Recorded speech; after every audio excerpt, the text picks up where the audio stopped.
actividad en el mercado central. Se puede utilizar la frase esta de que el espectáculo siempre continúa.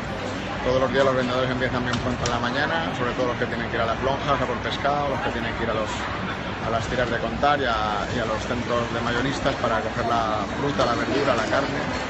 Y bueno, el mercado abre a las 7 de la mañana, normalmente ya todos tenemos el aprovisionamiento hecho y bueno, y la actividad, digamos que el espectáculo empieza a esa hora.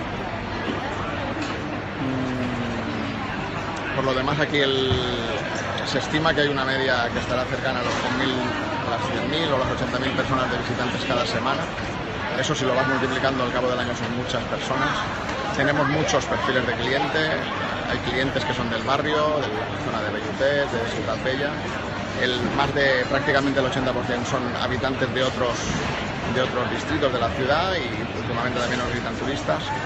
Pero desde luego para nosotros, evidentemente, el cliente de referencia es el cliente local, el vecino de Valencia que se abastece y que confía en el mercado central para llenar su despensa y para alimentarse bien.